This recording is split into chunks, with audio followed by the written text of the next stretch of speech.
wonderful, and my song shall ever be. How marvelous, how wonderful is my Savior's love for. Third stanza. He took my sins and my sorrow, He made them His very own. He bore the burden to Calvary and suffered and died alone. How marvelous, how wonderful, and my soul shall ever be. How marvelous, how wonderful is my Savior's love for me. Last answer. When with the ransoming glory His face I at last shall see, 'twill be my joy through the ages to sing of His love for me. Last chorus. How marvelous, how wonderful, and my song shall ever be. How marvelous, how wonderful is my Savior's love for me. Amen po, marina po tayo magsiupo.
audio yata.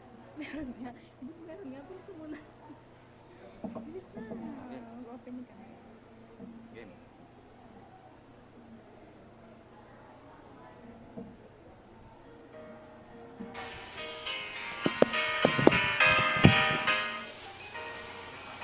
Of thee we sing, O gracious God, thy glory we proclaim.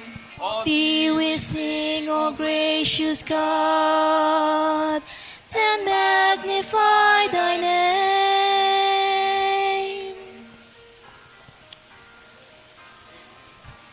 Into thy presence, O Father, we come to offer an anthem of praise. Glory and honor to thy name we give, and gladly our voices we raise. Of thee we sing, O gracious God, thy glory we proclaim. Of thee we sing, O gracious God, and magnify thy name.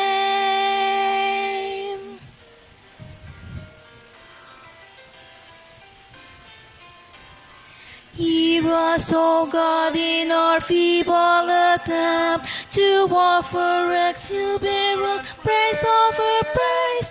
For great is thy glory, majestic thy throne, and perfect are all of thy ways. Of thee we sing, O gracious God, thy glory we proclaim. Of thee we sing, O gracious God, and magnify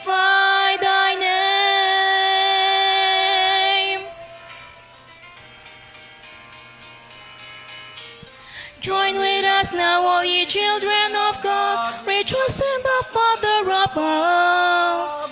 Worthy is he of our worship and praise, and worthy is he of our love, is he of our love. Of thee we sing, O gracious God, thy glory we proclaim. Of thee we sing, O gracious God. Of thee we sing, O gracious God. And magnify thy name, and magnify thy name. Oh, magnify thy name.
God's Word changes life. Amen? Okay, tayo po ay magbabago po sa pamamagitan po ng salita ng Diyos, sa pamamagitan po ng pakikinig po ngayong umaga. Atin pong i-welcome ang atin pong speaker this morning at tayo po ay pinagpala sapagkat po tayo ay kanya pong muling pinaunlakan at mula po sa Gracious Father Bible Baptist Church. Ating pong palakpakan si Pastor Manuel Abandia.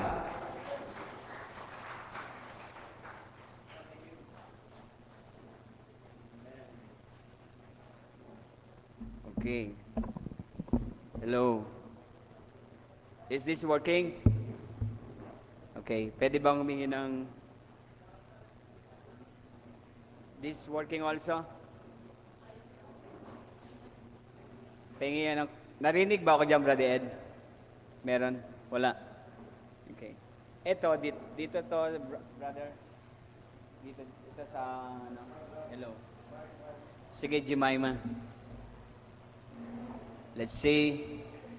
Meron ba ditong pinipindot pa o on? Oo naman eh. It's on. Okay. Sige.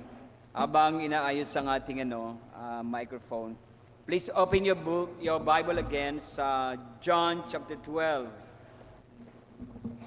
Okay. Kayo ba ay naniniwala doon sa inawit ng choir? Pag di kayo naniniwala dyan, huwag nyo nang kantahin yan. Amen? So, tayo ay naniniwala na ang salita ng Diyos ay powerful. Thank you, brother. Thank you. The Word of God is powerful. I can testify of that because if you marami na nakausap kanina si Brother Ed, is that correct? Brother Ed, kami mahabang fellowship na. I enjoyed that fellowship. Alam nyo, may kanya-kanya tayong istorya. Iba't ibang panahon, iba't ibang detalye, pero meron tayong pare-pareho sa istorya. At yan ay ang istorya, lahat tayo ay makasalanan na nakakilala sa Panginoon at lahat ay isa-isa na binago ng Panginoon. Is that correct? So, kaya ho ang highlight talaga ng worship service or any gathering ng mga Baptists is the Word of God. Kasi dito ho tayo mababago ng salita ng Diyos. Okay? Ang awitan is good. It prepares the heart. Okay na? Okay na yan? It prepares the heart. Pakibaba ng octet. Medyo malakas ang boss ko. It prepares the heart yung mga awit. Pero ang talaga pong kikilos sa puso at kaluluwa natin is the Word of God. Amen? So, I want you to read with me responsive readings sa John chapter 12. Bagamat nabasa nito kanina, pero I just want you to read with me on verses 1 through 4 only. 1 to 4 lang. Okay? So, responsive reading tayo. Ako muna, tapos kayo, until we read verse 4 all together. Okay? So, let me read verse 1. John chapter 12, verse 1.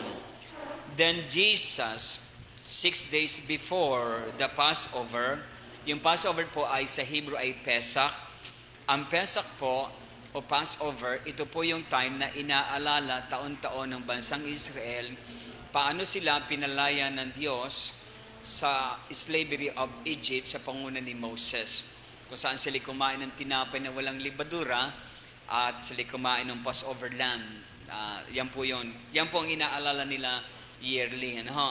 So, let me read again. Then Jesus, 6 days before the Passover, came to Bethany, where Lazarus was, which had been dead, whom he raised from the dead. Verse 2, read.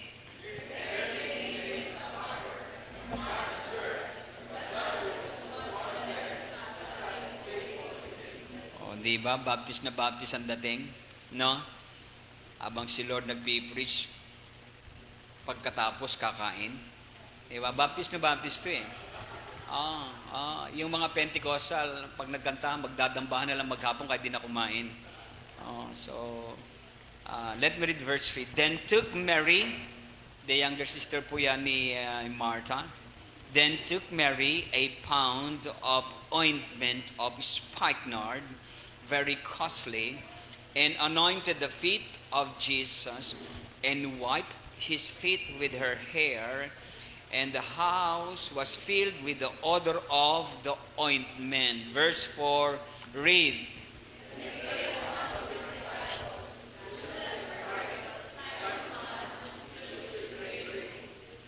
Let me read verse 5. Why was not this ointment sold for 300 pence and given to the poor? Shall we go to prayer now? Our Father in heaven, salamat po sa napakagandang istorya na naganap sa kasaysayan nung ikaw ay nagkatawan tao sa lupa.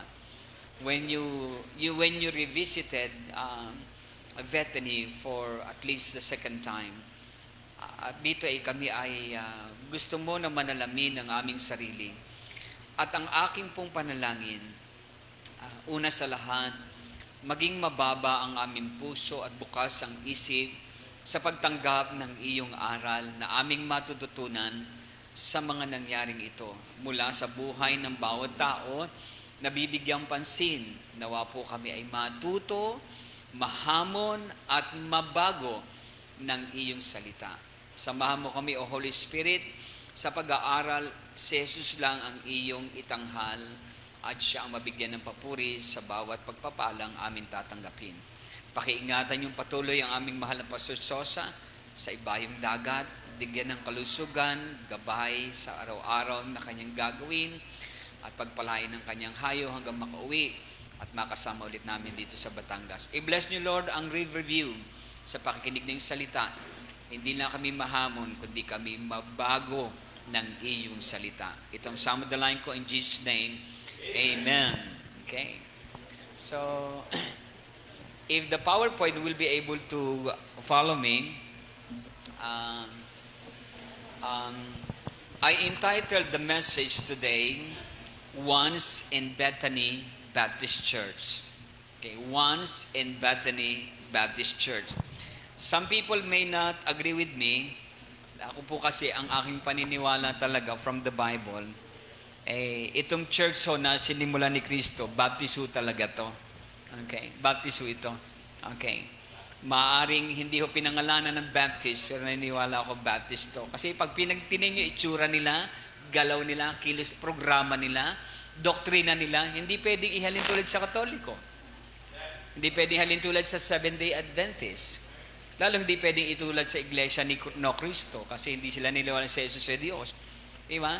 Ako naman naniniwala, hindi rin pwedeng ihalin tulad sa grupo na yung Christian na alam niyo yung puro kantahan, di ba? Isang oras sa kantahan, di ba? Kalahating oras na sigawan, tapos uwian na. So, sabi nga, hindi man ho sinawag na Baptist Church, pero ako naniniwala Baptist ito. Ang venue ay sa Bethany. Okay? Ang Bethany po ay malapit sa Jerusalem.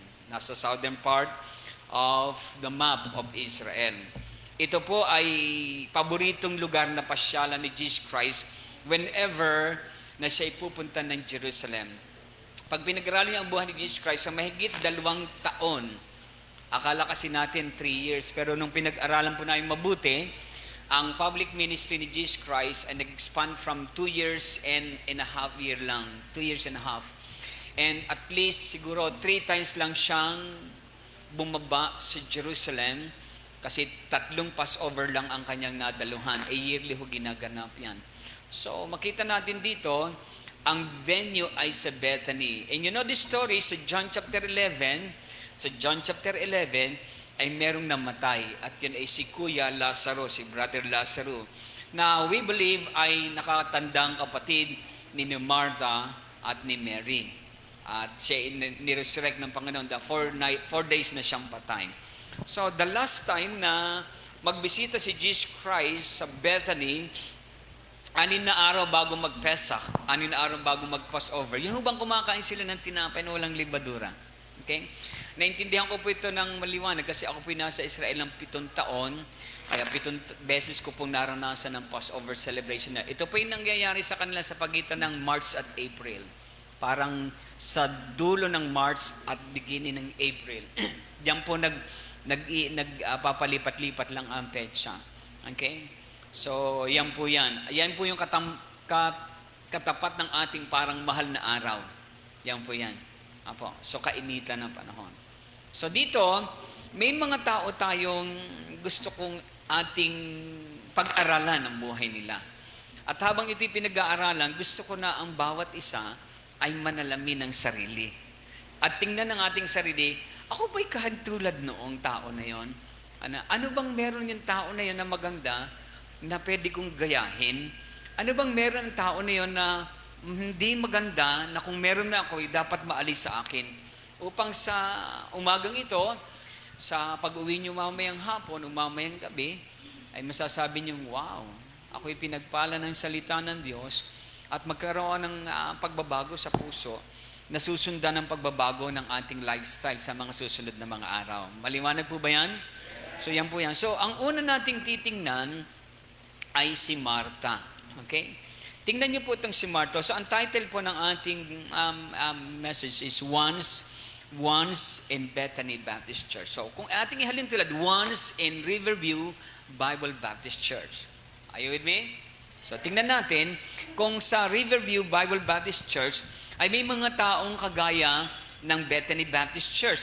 Ang una nating titingnan na tao dito ay si Martha. Okay, siguro alam niyo na kung ano si Martha. Siya ang ate ni Mary na kapatid din ni Lazaro, kabubuhay lang sa mga patay. Sabi dito, and there made him a supper, and Martha served. Okay? Ako pag nagtuturo ng Bible, I want to use the words exactly na ginagamit ng Bible. Okay? If not, then I would look for a word na makakahalin tulad nito. So una, tingnan natin yung mga nagsiserve sa church ng Bethany.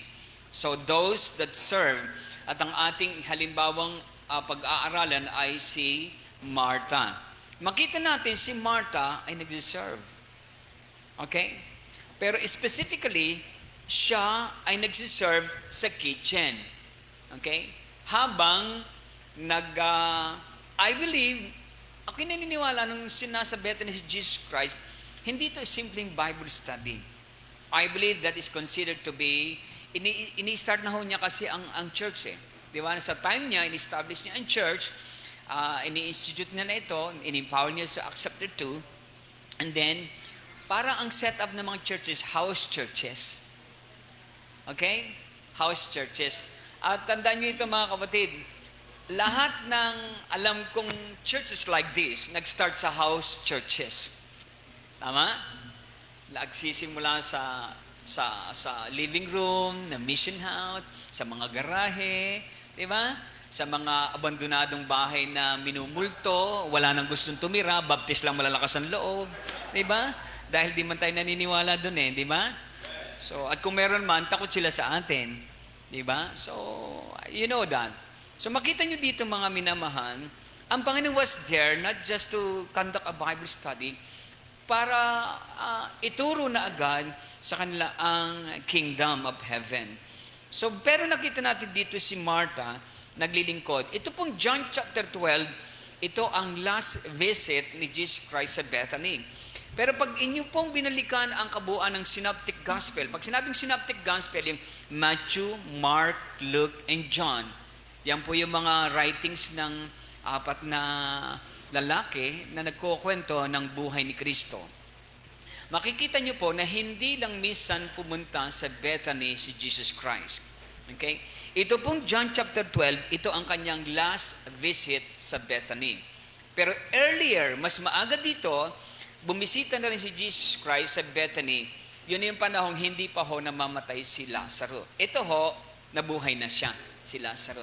So I want you to go open your Bible in Luke chapter 10. Okay, Luke chapter 10. Okay, kuha lang natin ito Okay.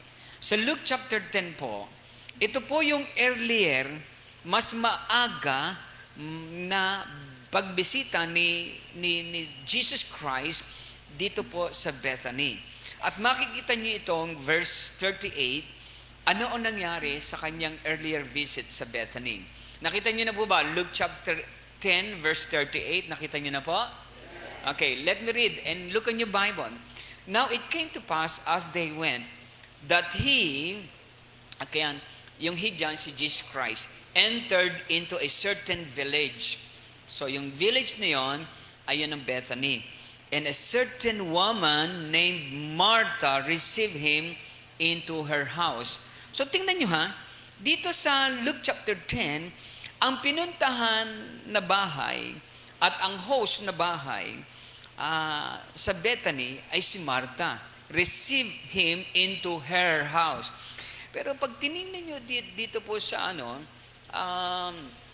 sa ibang mga passage, especially sa Mark chapter 14, basa po ulit. Konting Bible study tayo. Mark chapter 14, verse 3. Okay, verse 3. Okay, let me read. And being in Bethany in the house of Simon the leper. Papansin nyo? Itong Mark 14 at John chapter 12, cross-reference. Ibig sabihin, iisang eksena yan. So, ibig sabihin, sa John chapter 12, ang host, si Simon the leper. Pero sa Luke chapter 10, sino ang host? Si Martha. Okay? Now, pag inyong pinag-aralan ito, may dalawang big possibilities. Una, maaaring may dalawang bahay na nag-host kay Jesus Christ. Una, kay Martha, sa bahay ng kanilang Kuya Lazaro at ni Mary. Okay? Or, at ang isa pa na nag-host sa bahay ni Simon the leper. Pero pag inyong pinag-aralang mabuti, may malaking possibility na ang bahay ni Simon the leper at bahay ni Martha ay iisa, which will lead us to a conclusion na posibleng si Martha at si Simon the leper ay mag-asawa. Nakuha niyo po yan? So sa mga BI students, if you are studying this will add to your learning. Ito po ay sa pagre-research natin, natututunan po yan. So but then, let's go back to Luke chapter 10. So pinag-aaralan natin una sa lahat ang buhay ni Martha na nagsiserve, okay? Salamat sa buhay ng mga Kristiyano sa Riverview na nagsiserve. Okay?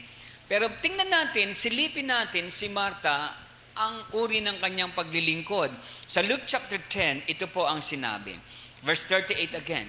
Now it came to pass as they went that he entered into a certain village, and certain woman named Martha received him into her house.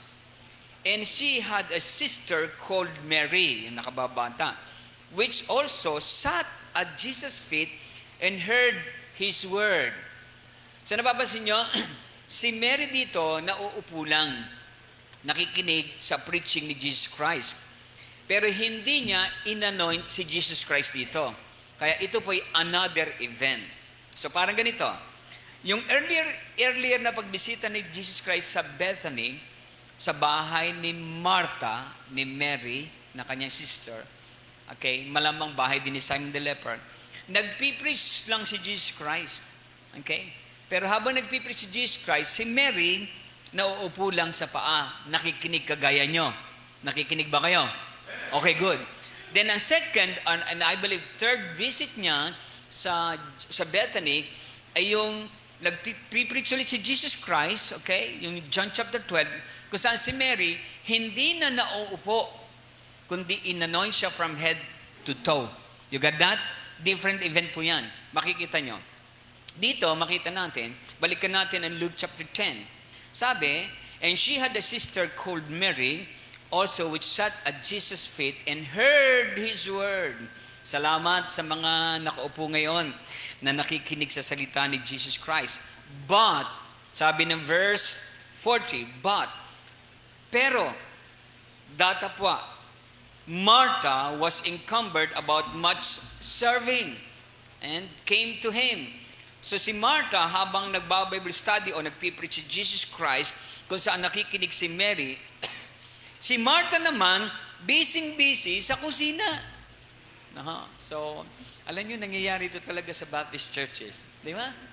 Kaya in the long run na kami ay meron ginagawang adjustment, especially pag special event. Kung kaya naming umarkila ng mga kusinero para silang mamahala, maganda. Pero kung kagaya naming walang perang pang arkila sa ganon, talagang kami po ay nagpupuyat. Dahil ako po hanggang ngayon, ako pa rin po ang head ng kitchen crew sa church. Hanggang ngayon po. Hanggang ngayon. Okay? So, nagpupuyat kami ng madaling araw o kahit bispiras pala ng okasyon. Kasi ang gusto ko, pagka okasyon na, wala ng kusinero na nasa kusina. Luto na ang lahat ng pagkain. Kung maganda ngayon na uso yung pinapak na lang, yung ini-impake na, hindi na sasandukin, bigay na lang bigay sa tao. Kaya lang hindi natin ma-impake, baka mapanis agad. So kaya ang style namin, gigising madaling, iinit agad yung niluto ng bispiras. So diskarte ba?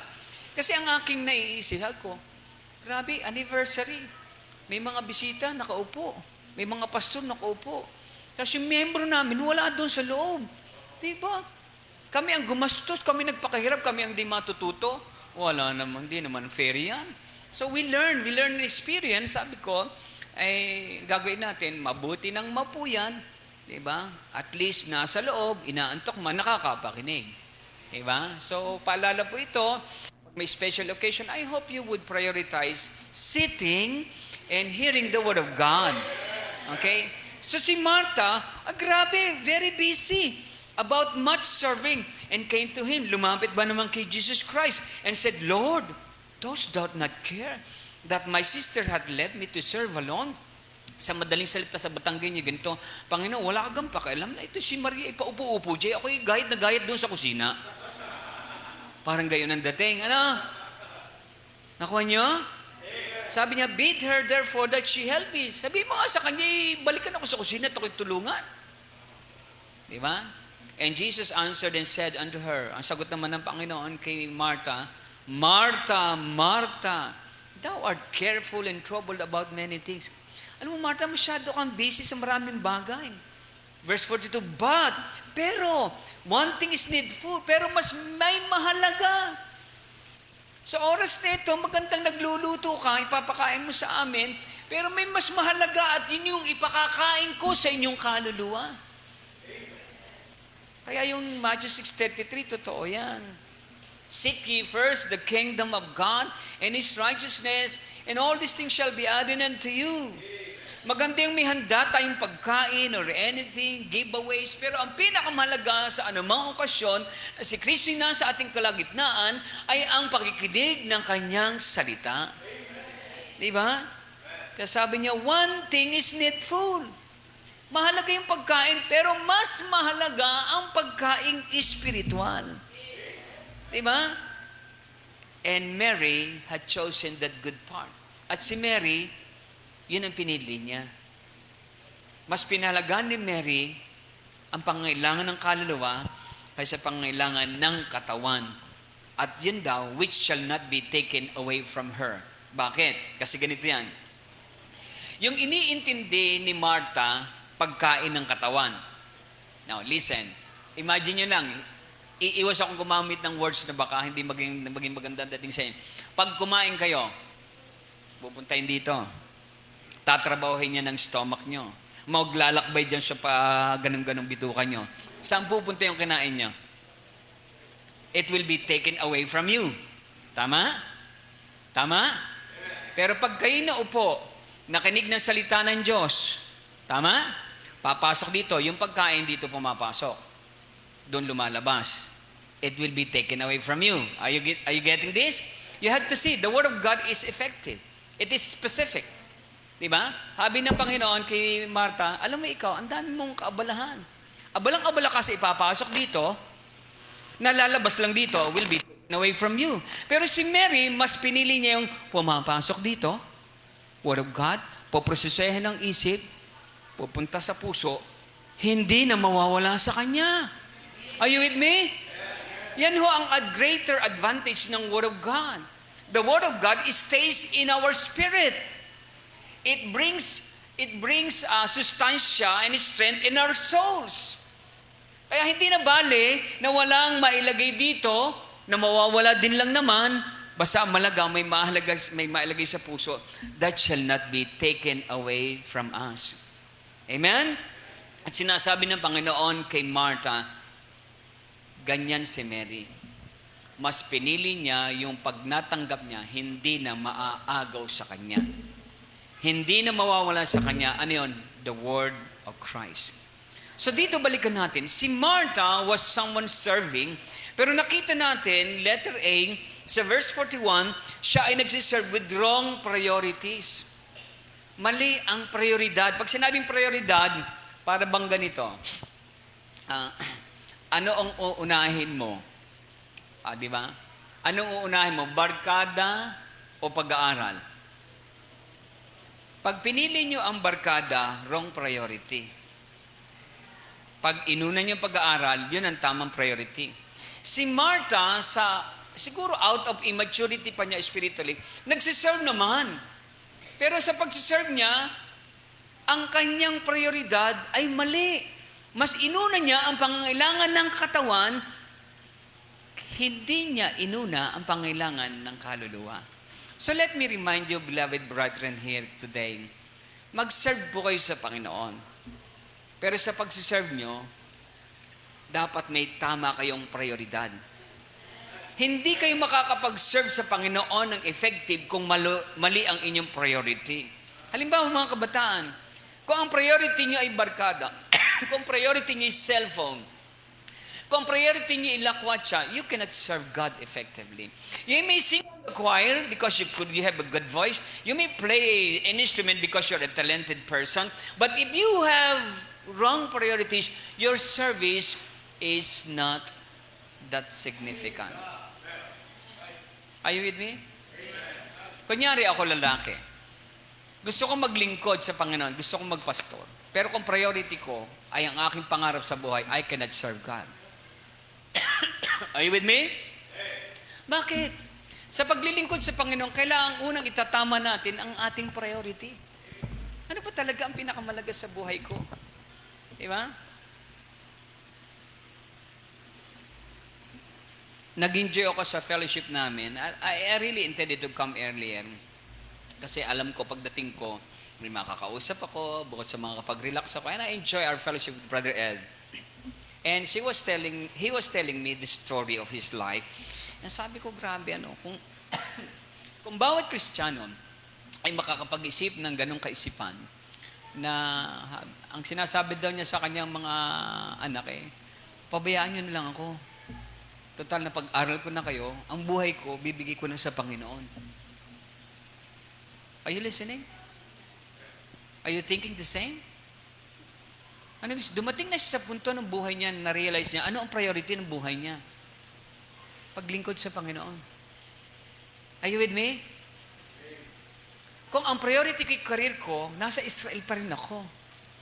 Kung ang priority ko yung malaking bahay na itatayo ko sa magiging pamilya ko, nasa Israel pa rin ako. Pero dahil naintindihan ko na ang buhay ko minsan lang at ako'y tatanda, at pag ako'y tumanda, ako'y mamamatay isang araw, kukunin ako ni Lord, ano mangyayari sa buhay ko? Mag-iiwan lang ako ng maraming pera. Ang saya ng mapapangasawa ko. Are you with me? Ang saya ng mga anak ko. Pero anong nangyari sa buhay ko? Now, I'm not saying na masama magtrabaho. What I'm saying is this, kung gusto nating maglingkod sa Panginoon ng tama, ayusin natin ang ating prioridad. Nakikita ko to sa mga Kristiyano. Kaya may mga Kristiyano hindi makasama sa soul winning. Kaya may mga Kristiyano hindi maka-join sa frontline ministries like choir and music. Kaya may mga Kristiyano na hindi magamit ang buhay para maglingkod sa Panginoon.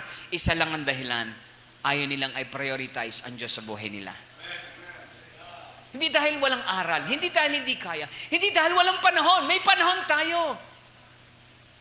Priority. Kaya ang Matthew 6:33, nagtuturo sa atin ng priority. Seek ye first. Ibig sabihin, may priority tayo. Our priority is the kingdom of God and His righteousness. Naintindihan niya ni Mary. Pero si Martha, nag-serve with wrong priority. Mas mahalaga kay Martha ang pangailangan ng katawan. Mas mahalaga kay Mary ang pangailangan ng kaluluwa.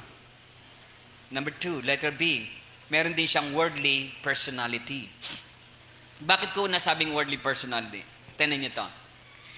Naggagayat siya. Nagluluto sa kusina. Di ba? Alam niyo, isa sa pinakamasayang lugar sa Baptist Church, kitchen. Pero alam nyo, ang pinakamasya dapat, worship tabernacle. Pero meron iba, mas gusto doon sa kitchen. Di ba? Are you with me? Pag nandun sa kapihan, gising na gising. Pag nasa auditorium, inaantok na. O, kaya ang gawin nyo, magkape muna kayo doon bago ako pumasok dito. That's a joke. Are you listening? Now listen. Tingnan niyo ito. Aba naggagayad siya, sabi siya, nataga pa siguro ang hintuturo. Kung nandito lang si Mary, digi ako may katulong ng paggagayat. Yan, pandalas ako, kaya iniwan ako eh. Ano tawag doon? Naiinggit sa nangyayari sa iba? Ang salita dyan, selos. Makinig kayo. Ang pagiging mainggitin, ang pagiging siloso, pagiging silosa, ang tawag dyan, makamundong personalidad. Hindi mo magawang maging masaya para sa iba na masaya. Masaya si Mary sa ginagawa niya. Hindi niya magawang maging masaya sa ginagawa niya.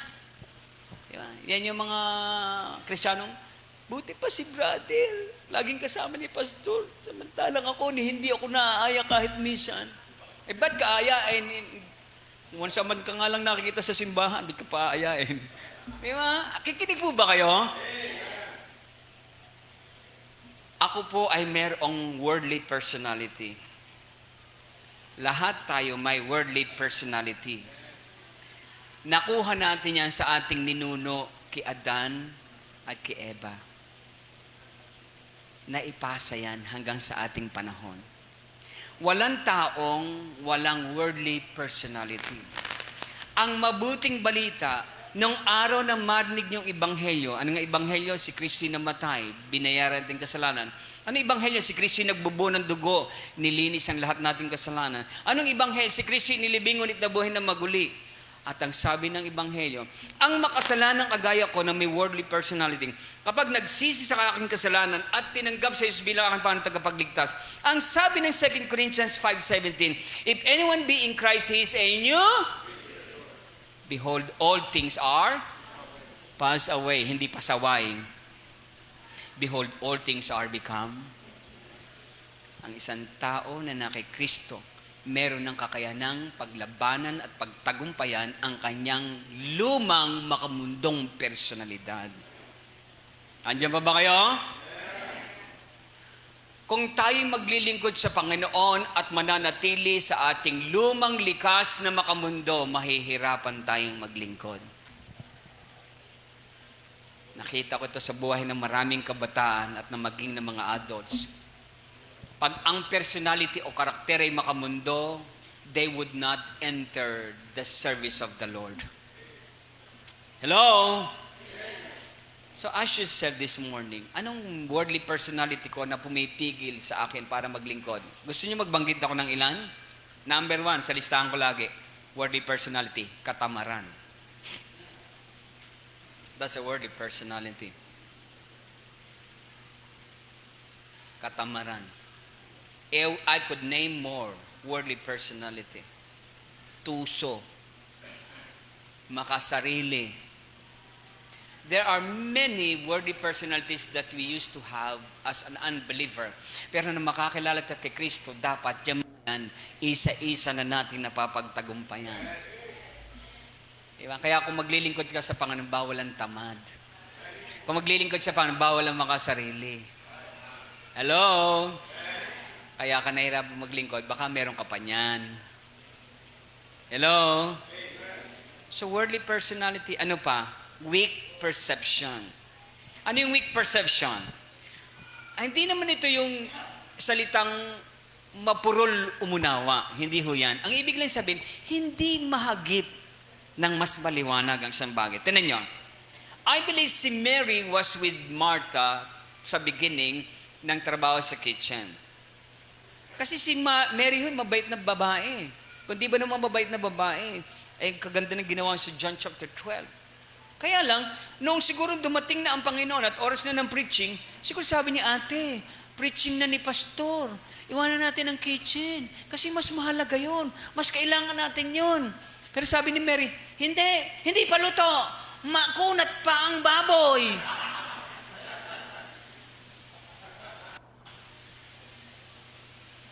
hindi nahagip agad ni Martha ang madaling naintindihan ni Mary. Kasi ang tawag yan, weak perception.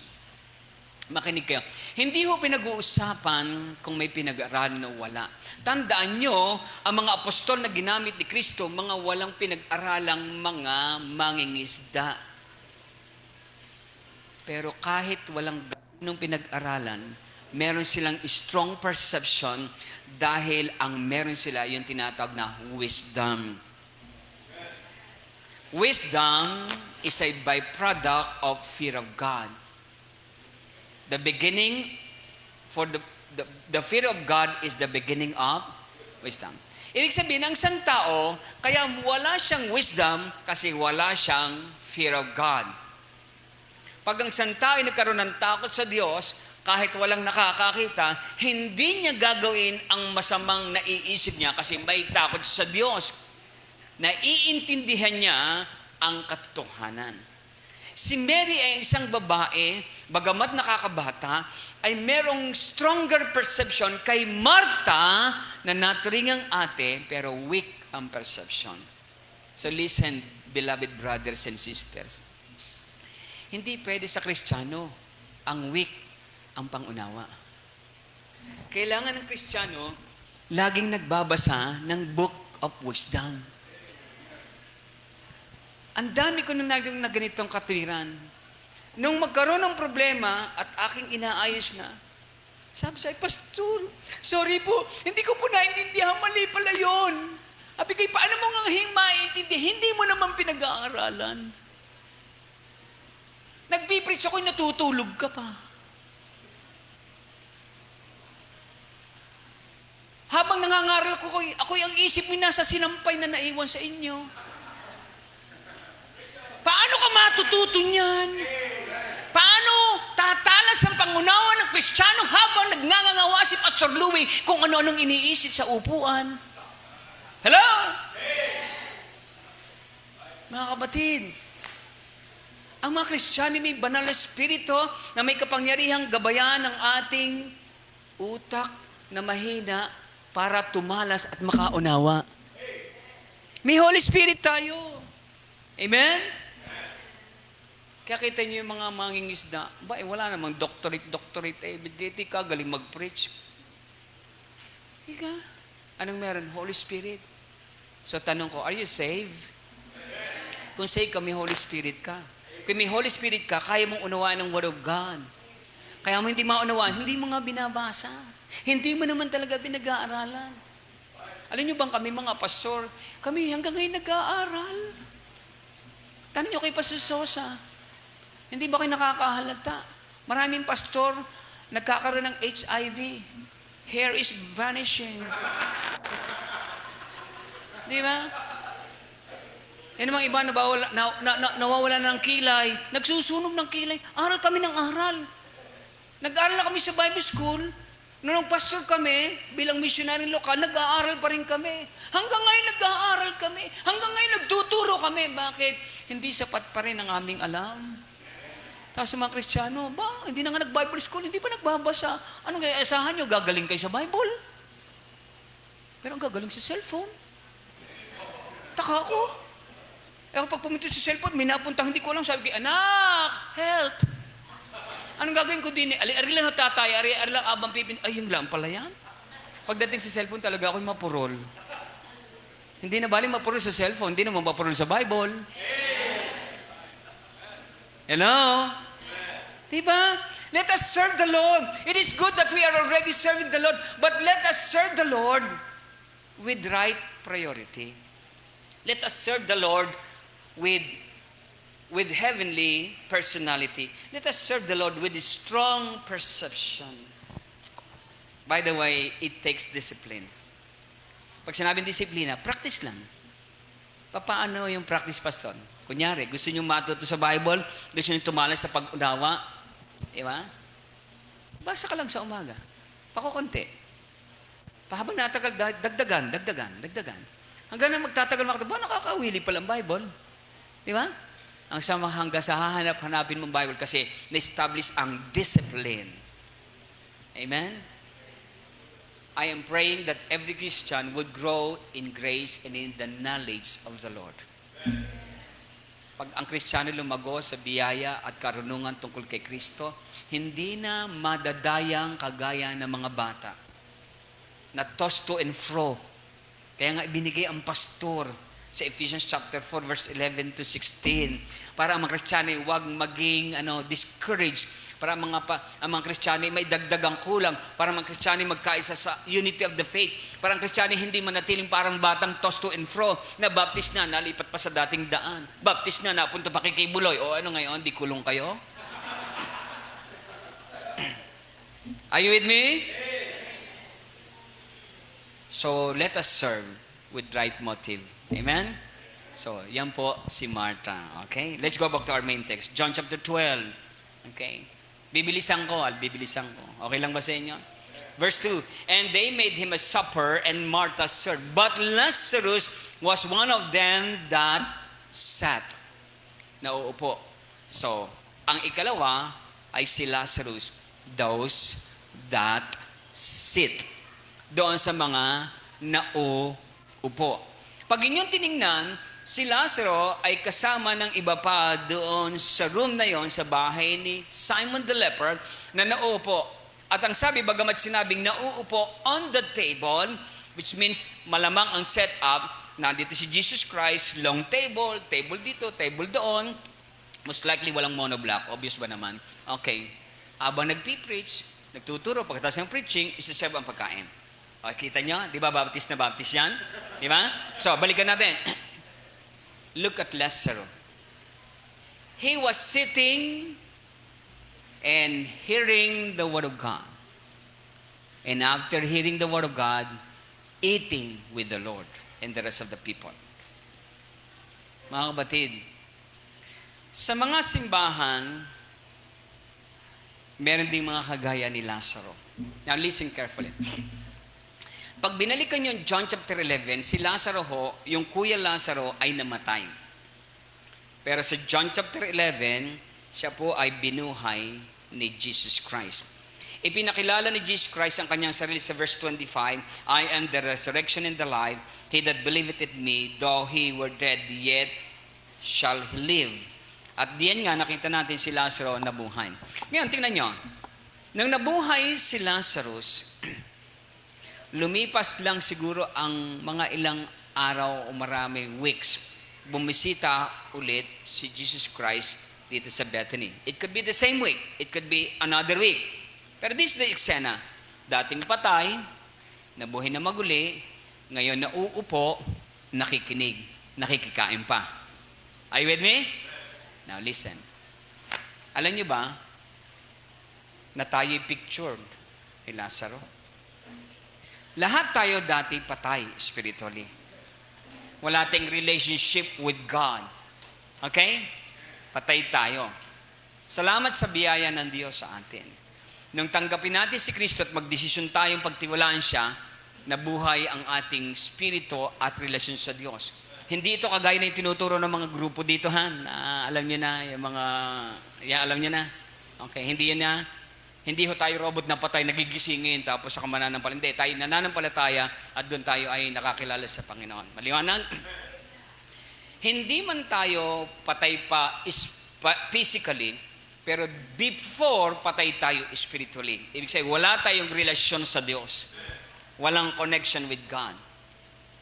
Pero isang araw, kagaya ko, June 15. Again, narinig ko ang gospel. Ano ang gospel?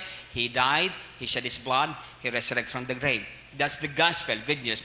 June 15, 1990, si Louis na dating nakalugmok sa kadiliman ng kasalanan, binuhay ng Panginoon at naging anak ng Diyos. Si Lazaro, dalawang pagkabuhay ng maguli ang kanyang naranasan. Una, physical. Ikalawa, spiritual. Ang tanong ko lang ito, matapos na buhay ng Panginoon si Lazaro physically, matapos na i-ignite muli ng Panginoon si Lazaro sa Ama bilang kanyang Diyos Ama, ano ang narinig niyong ginawa ni Lazaro pa? Sabi niya, Pastor, ako may alam, si Lazaro. Di ho ba yun yung namatay? Tapos nung hinihimod ng aso ang paa dahil merong sugat. Iba yun. Beggar yun. Iba yun. Ang Lazaro na pinag-uusapan natin, Lazaro ng Bethany. Iba yung Lazaro na namatay dahil may sugat ang katawan na hinihimod ng aso. Siguro yung narabis na unang namatay. Tapos yung mayaman sumunod. You know the story. Iba pong Lazaro yun.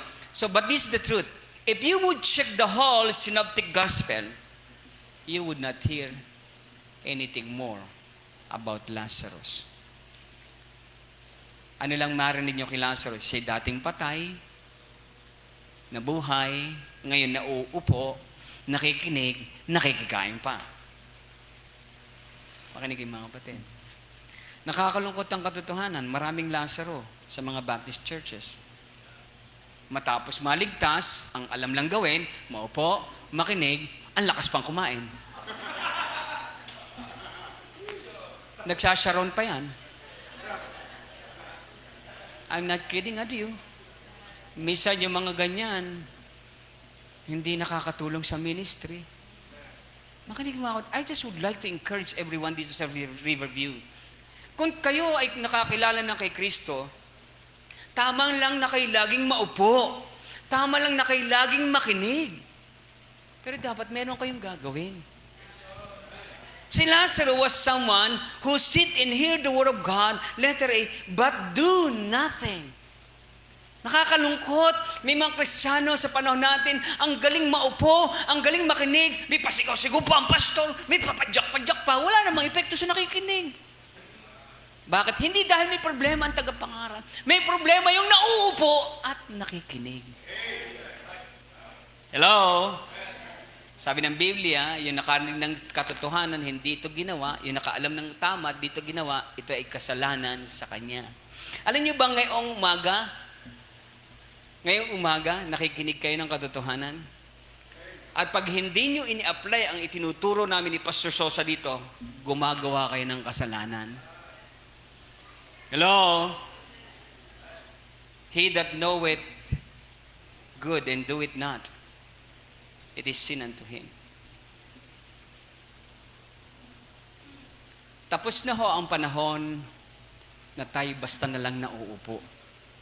Sa dami ng inyong narinig sa inyong mahal na pastor, panahon na para yung narinig at natutunan nyo, isabuhay nyo na. Amen? Si Lazaro din ay kagaya ng mga nauupo at nakikinig, pero nananatiling matigas ang ulo.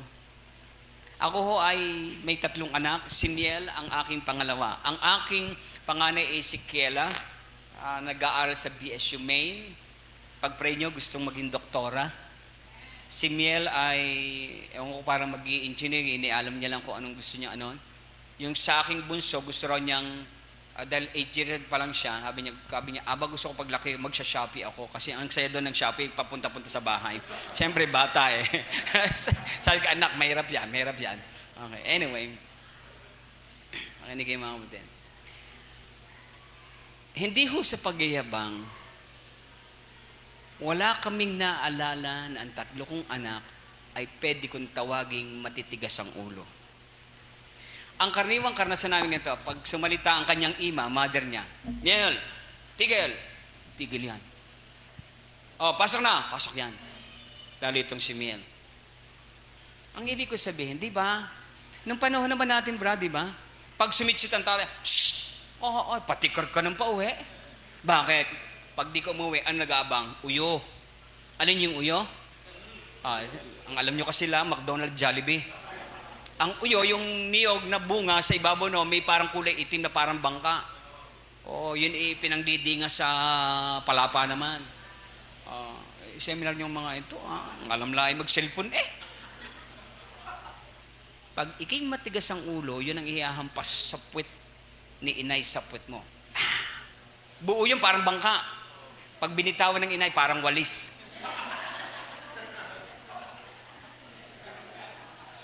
Totoo yan. Kaya lumaki kami, hindi matigas ang ulo. Kasi nasusunod pa ng mga sinaunang magulang ang aral ng Biblia. Nasabi, huwag mong ipagkait ang pamalo ng disiplina. Because foolishness is bound in the heart of a child, but the rod of correction shall drive it away. Kaya hindi lahat ng batas ng lupa susundin natin. Dahil may batas ang lupa na kontra sa batas ng langit. Ang mga bata dapat dinidisiplina. Hindi ho child abuse ang sinasabi ko, dinidisiplina. Pero ngayon, diba? Pag tumawag ang mami, anak! Paabot nga ng sandok! Diba? Anong sagot nyo? Anong sagot nyo? Wait lang! Kaya ang advice ko sa mga magulang, pag sabi ng anak nyo, Dad, kailangan ko ng baon. Sabihin mo, dadagbukan kita. No. Sabihin nyo, wait lang. Mag-antay ka rin. Listen! Ginagawa ko lang medyo katatawanan to para hindi masyado masakit sa atin. Pero this is the truth. This is the truth. Habang natagal ang simbahan, dumadami ang matitigas ang ulo.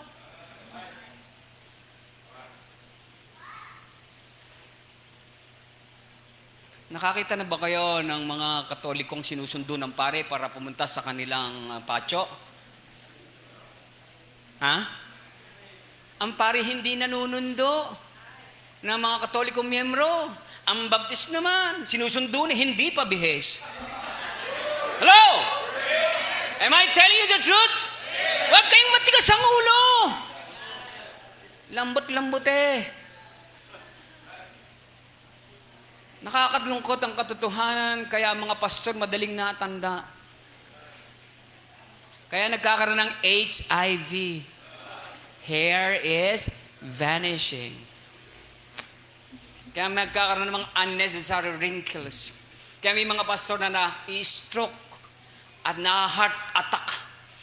Dahil may mga membrong matitigas ang ulo. Salamat, wala akong narinig na matigas ang ulo dito. Malalaman ko pa. Maya-maya. Hello? Listen, we love you in the Lord. Kilala kong pastor nyo, he's a very loving pastor. A very gentle man. Not like me. Ako medyo mapapansin nyo ako, napaka-straightforward ko. You are blessed with a very loving pastor. But that should not make you a very naughty member. Hello? Diba? Mga kapatid ko, may mga Kristiyanong uupo, makikinig, pero ang tigas pa rin ng ulo. Ilang kabataan na ang laging nakanig sa amin, huwag kayong makipamatok sa hindi mananampalataya. Huwag kayong magpapaligaw sa mga hindi mananampalataya. Huwag kayong manliligaw sa hindi mananampalataya. Mausin sa may hold hands pa rin eh. Diging matigas ang ulo. Sinabi na, huwag kayong palilik. Lik pa rin eh. Diging matigas ang ulo. Makinig kayo sa mga kapatid. We tell you this with our love for your soul. Kunyari, isipin nyo lang kainan, kaya huwag kayong malilate. Magpapakain na si Pastor, bilis! At baka tayong maubusan. Tama, hindi. Mentality, perception. There are those that sit and hear the word of God but do nothing. There are those that sit and hear the word of God but remain naughty. Ito ang matindi. There are those that sit and hear the word of God and remain neutral. Okay. Sino dito ang may sasakyan? Tricycle, motor, wag lang bike, walang neutral yan. Okay? Ako hindi sanay na driver, ganito yan. Pag ho kayo yung nagde-drive, let's say yung automatic lang, para hindi masyadong malito, kasi pagka manual may clutch pa, baka hindi maintindihan ng iba. Pag ho yan kinambi nyo sa drive, paano ang takbo ng sasakyan? Forward. Tama? Pagka binalik mo sa R, reverse, paano ang takbo ng sasakyan? Paurong. Pag niligay mo sa neutral, saan pupunta ang sasakyan? Po-forward? Uurong? Normally, hindi. Pero, depende kung saan siya nakaparada. Listen carefully, you're going to learn something here. Kunyari, sakay ako ng kotse. patag. Pag nag-drive ako, tatakbo yan. Okay? Pag ni-reverse ko, uurong yan. Pagka yan, ay ini-neutral ko, titigil yan. Kung flat. Pero kung paano kung paakyat? Are you listening? Paano kung paakyat? I-drive ko. Aakyat yan. Kaya marahan. Lalo kung may sakay kang 15. Di ba? Pag ini-reverse mo yan, ang bilis niya kasi 15 nga ang sakay mo. Pero pag ini-neutral mo ang iyong sasakyan habang paakyat, ano mangyari sa sasakyan? Uurong pa rin. Another example. Palusong naman. Palusong. Naintindihan niyo? Pababa. Pagka i-drive ko yan, ang bilis niya. Shhh! Kasi drive eh. Pag ini-reverse ko yan, aahon yan, dahan-dahan, paurong. Pero pag ini-neutral ko, saan pupunta ang sasakyan? Napansin niyo ba? Ang sasakyan, na paakyat, pag ini-neutral, bumababa. Umuurong. Ang sasakyan, kapag paurong, pag ini-neutral, pababa ulit. Napansin niyo ba? Pasaan ang direksyon ng neutral? Lahat, pababa. Ang Kristiyano neutral, pababa ang pananampalataya. Ang Kristiyanong neutral, isang araw, uurong yan. Ang Kristiyano neutral, isang araw, bubulusok ang pananampalataya niyan. Bakit? Sapagkat ang buhay nito ay hindi flat. Ang buhay nito ay ups and downs. Hello? Be careful of being a neutral Christian. Ako, pastor, neutral lang ako. Hindi ako kontra sa project mo, pastor, pero hindi rin ako susuporta. Hindi ka neutral, kontra ka. Are you with me? Are you with me? Walang neutral. Naalala niyo pag umiinom ng kape? Salamat sa Barako, Brother Ed. Salamat sa nag-prepare ng kape. Salamat, Ma'am Apple. May suman pa. Bakit mo naman hindi agahan? Alam mo may suman din sa Lemer eh. Ang asawa ko, wag na huwag niyong painumin ng kapeng maligamgam. Pag sumigip ng kapeng yung hindi napapasok, hindi na sabi, kamamatay laang. Diging bata o pagkamamatay lang, patay na pero mainit-init pa. Yun ang description niya kapag ka ang kape, maligamgam. Ayaw niyang inumin. Naalala niyo ba sa Book of Revelation? May isang iglesia, sabi ng Diyos, sabi ng Panginoon, alam mo kayo, iglesia kayo, hindi kayo mainit, hindi rin kayo malamig, kayo lukewarm. Yun ho ang neutral. Hindi ho approve sa Panginoon ang pagiging neutral. Ano ang ginagawa sa church? Dapat ang Kristiyano laging drive. Amen? Kay paakyat, drive. Kay palusong, drive. Huwag reverse. Huwag din neutral. Amen? Hello? Huwag tayong gagaya kay Lazaro. Matapos, i-resurrect ni Lord, neutral. Ano lang gustong gawin? Umupo, makinig, do nothing. Umupo, makinig, and remain nothing. Maupo, makinig, and remain neutral. Are you with me? Nakakadalawa na tayo. Lastly. Apat pala ito? Lahatin ko na. Si Mary naman tayo. Punta tayo. Verse 2 again. Main text tayo. John chapter 12, verse 2. There they made him a supper, and Martha served. That's number 1. But Lazarus was one of them that sat. That's number 2. At the table with him. Verse 3. Then took Mary a pound of ointment, spikenard, very costly, and anointed the feet of Jesus. Pag pinag-aralan nyo, Mark chapter 14, hindi lang pa ang inanoint mula head to toe. Okay.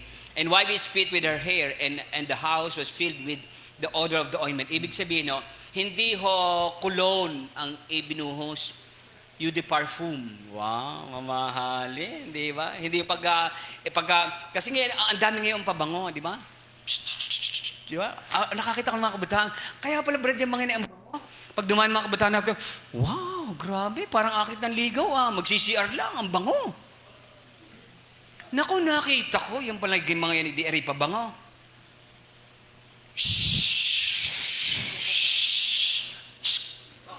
Ang huling ibabunga yung bibig. Kaya pala itong mga ito, nagtataka ako, yung pabango kong ganit kaliit, mag-iisang taon na nangangalhati pa lang ako.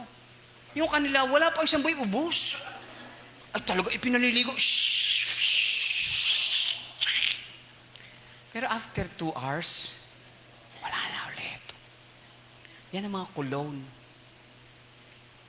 Yung danala na pabango ni Mary, hindi cologne. Parfum. Mamahalin.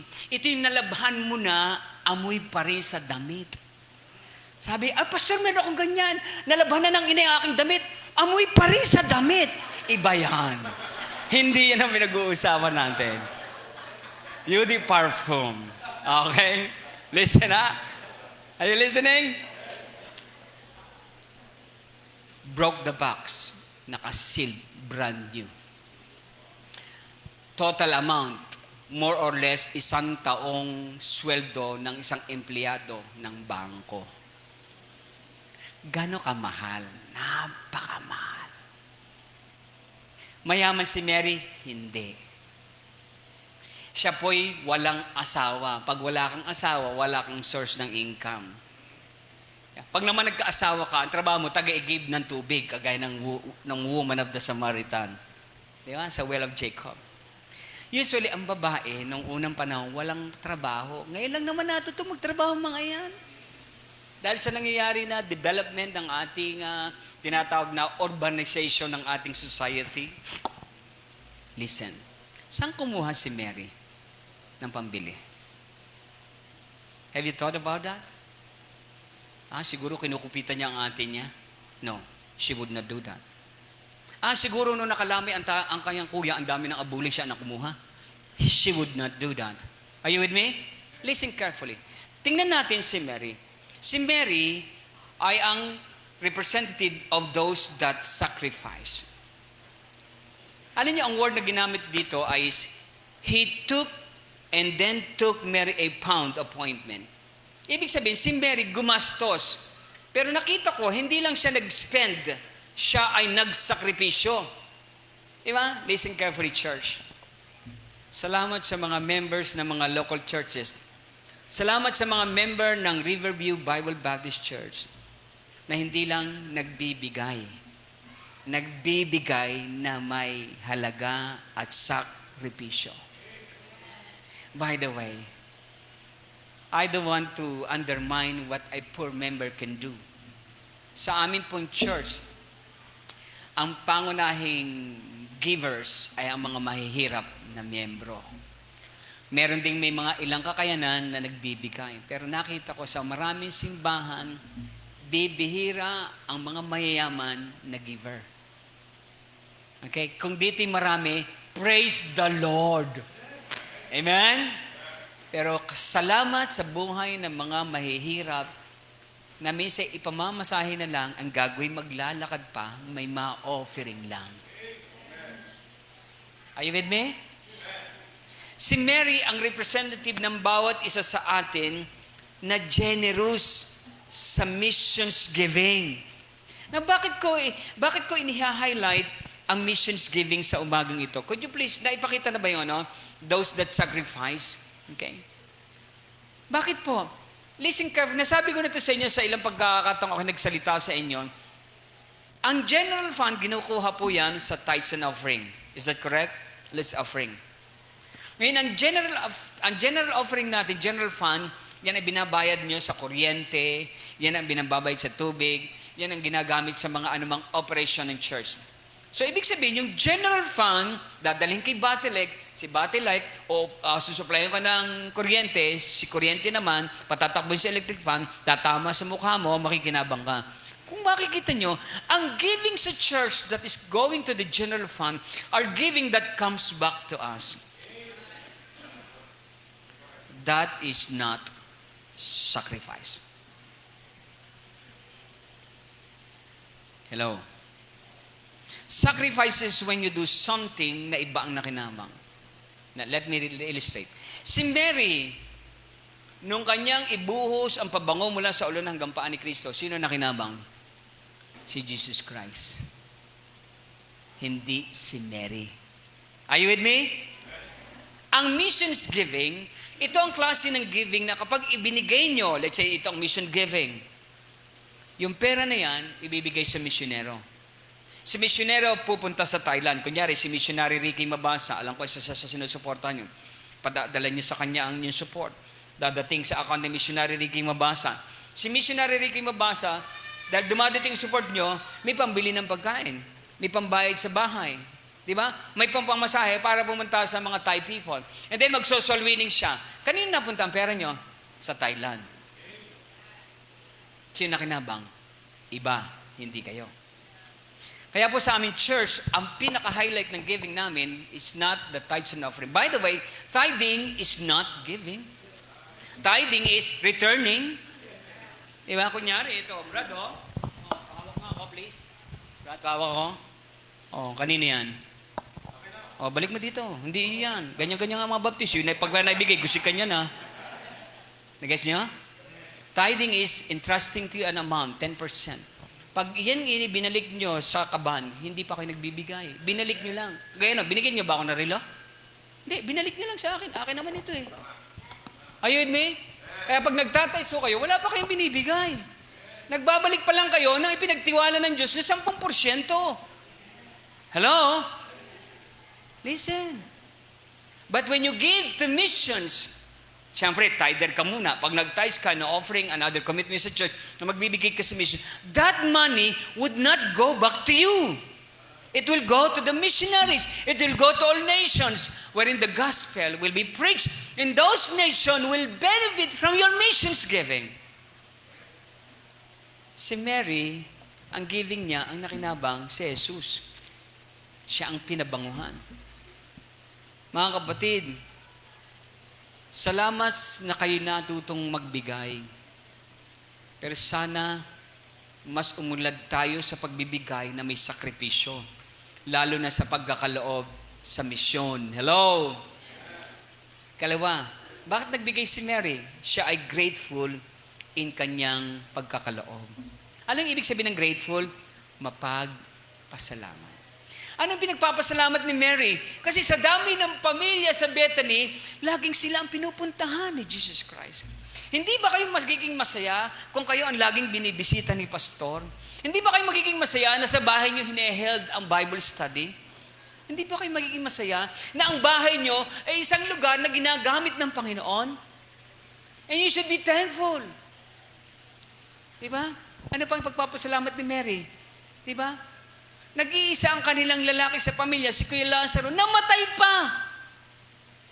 Namatay si Lazaro. Nung buhay ng Panginoon si Lazaro, ano sabi ni Mary? Wow, thank you Lord. Alam, mabuti dumating ka. Kung hindi ka dumating, ang kuya, mabubulok na. Pero salamat, binuhay mo ang aking kuya. Are you with me? Hindi ba kayo magpapasalamat na binuhay ng Diyos ang buhay nyo? Hindi ba kayo magpapasalamat na dating may sakit kayo na mapanganib pero gumaling na kayo? Hindi ba kayo magpapasalamat na dati wala kayong hanap buhay ngayon may trabaho na kayo? Hindi ba kayo magpapasalamat na negosyo nyo dati bagsak ngayon nagbo-boom ang negosyo nyo? Hindi ba kayo magpapasalamat dati pag-alagala lang kayo dito sa Lemery, wala kayong mapunta simbahan, nagpadala ang Panginoon, missionero, ang pangalan Manuel Sosa, bat sa Manuel Guapo? Nawitnessan kayo? Tinipong kayo? Pinagsikapan niya na makakuha ng pondo para may pagpatayo kayo ng ganitong building. Ngayon na ando na naman, hindi ba kayo magpapasalamat? Hindi ba magpapasalamat na mayroong isang babae na imbis na mag-artista, pinakasalan ng misyonera? Hello? Hindi ba nagpapasalamat? Meron kayong choir conductress, wala namang allowance. Mga kapatid, ang dami natin pagpapasalamat. Ang dami. We should be grateful. Ang pinakamasayang tao, yung taong mapagpasalamat. Alam niyo bang tayo mga Pilipino, kilala tayo sa pagiging mapagpasalamat? Di ba? Tayo di resilient. Kaya doon nating tumawa kahit may nangyayaring problema. I think it was November 2013 ba o 2011 nang dumating si Yolanda sa Tacloban. Di ba? Lubog ang Tacloban. Yung first flight going to Tacloban, sakay ako ng aeroplano kasi magkakanda kami ng disaster relief operation doon. Nadatnan ko pa yung mga body bags. Malangsa, maputik. Ang baho ng Tacloban. Pero nakakatuwa mga taga-Tacloban to pag dumating ang ABS-CBN, ang saya pa rin. Kasi nagpapasalamat sila kahit sila binaha, kahit sila kagano'n, makikita sa telebisyon. Tama? Ang mga taga-Maynila pag binaha, naliligo, sakay sa timbol. Tama? Napapanood niyo? Pagbaon, alis at baha, nilalagnat na leptospirosis ba? Andiyan ba kayo? Ang Pilipino'y natural na mapagpasalamat, lalo na kung Pilipino'y baptist pa. Salamat sa Panginoon sa lahat ng mga problemang pinagdaanan ko bilang pastor. Salamat sa mga karamdaman na aking pinagdaanan. Gusto niyong marinig? 1990, umiihi ako ng dugo. 2016, tumaas ang creatinine ko ng 1,060. Regular creatinine is 90, 80. 2021 na COVID ako, Delta variant. I had at least 7 to 8 symptoms. Ganito lang naman ako mga. Yan, di ba? Ang ganda? But look at me. Mukha ba akong dating umiihi ng dugo? Mukha ba ako ang aking kidney was not functioning anymore? Mukha ba ako na COVID? Mas mukha pa nga kayo na COVID sa akin eh. Hindi pa ba sapat yan para sabihin, Lord, thank you. Ang buhay ko'y iyong-iyo na. Ibibigay ko kung anong kaya kong ibigay o higit pa. Si Mary was like that. Alam niya, ang dami niya ipagpapasalamat sa Panginoon. Kaya sinasabi niya, sa tuwing bibigyan siya ng 5 piso ni ate, dahil sa pagtulong sa kusina, sa tuwing si kuya ay magtatrabaho at mabigyan ng 10 piso, imbis na i-load sa Globe o si Smart, ang ginagawa ay nilalagay sa angkal siya. At so dadaan sa store ng pabango, sabi niya, balang araw, mabibili din kita. 1 taon, 2 taon, may kitang 2 taon, nag-iimpok si Mary. Sabi niya, Sir, ako'y nakaipon ng pera, bibilhin ko yung pinakamahal na yan. Wasak ako ng pera. 2 taon, may kita ako nag-ipon. Bakit kayang gawin ni Mary to? Because she was grateful. Are you grateful? Mapagpasalamat ba kayo sa Panginoon? Ang pinakamasayang tao ay ang taong mapagpasalamat sa Diyos. She was a glad mission giver. Sabi ng 2 Corinthians chapter 9 verse 7, God loveth a cheerful giver. Diba? Nakita niyo ba? Nung ibubo ni Mary ang pabango kay Jesus Christ from head to toe, meron bang kumontra? Meron, si Judas. Sinabi mo ni Mary, ikaw na Judas ka ha, huwag kang kontrabida. Hindi niya binansin si Judas. Itinuloy niya lang ang kanyang ginagawa kay Jesus Christ kasi masaya siya sa kanyang ginagawa. Are you with me? Pag may ginagawa kayo sa Panginoon at may kumukontra sa inyo, tuloy lang kayo, gawin niyo pa rin sa Panginoon kasi masaya kung ginagawa niyo sa Panginoon. Hindi sa kumukontra sa inyo. Amen? She was a glad giver. She was a glad giver especially to missions, to Jesus Christ. Mga kapatid, gusto niyo higit na pagpalain ng Riverview? Dapat maging tayong generous, grateful, and glad giver to missions. Amen? Amen. Then lastly, meron pang isa ng pag-aaral. Nakatatlong tayo. Yun, paborito niyong pag-aralan to. Sino yan? Sino si Judas? Those that steal. Yung mga nagnanakaw. Pag tinignan niyo ang John chapter 12, sabi verse 4, then said one of the disciples, Jesus Iscariot, Simon's son, which should betray him, why was not this ointment sold for the 300 pence and given to the poor? Sabi ni Simon na Iscariote, yung anak ni Simon, na si Judas Iscariot, bakit ibinubuyang pabango yan? Kung yan naibenta, hindi kaya ang laking pera niyan, sana na itulong sa mahihirap. Parang ang dating, concern siya sa mga mahihirap. Pero ang sinasabi ni John the Beloved, verse 6, this said he. Si John the Beloved na nagsulat dito. Sinabi yan ni Judas, not that he cared for the poor, but because he was a He was a thief and had the bag and bear that was put therein. Si Judas ay ang representative ng mga Kristiyano na nagnanakaw sa loob ng gawain ng Panginoon. Are you ready for this? Sana invite niyo pa ako sa mga pagkatapos kong sabihin ito. Anong araw ngayon? Linggo. Ano sa English ang linggo? Ano sa Espanyol yan? Domingo. Okay. Sa Hebrew, Yom Rishon, the day of rising up. First day. How do you spell Sunday? S-U-N-D-A-Y. Is that correct? But we know that Sunday, S-U-N, is also Sunday. S-O-N, day. It is the Lord's day. So whose day is this day? Sa Panginoon. When are you spend? Kanino niyo ini-spend ang araw na ito? Listen carefully. Many Baptists says, let's go to church on Sunday morning. Let's go to Centro Mall on Sunday afternoon. Ano ibig niyo sabihin? Mamayang alauna, Lunes na?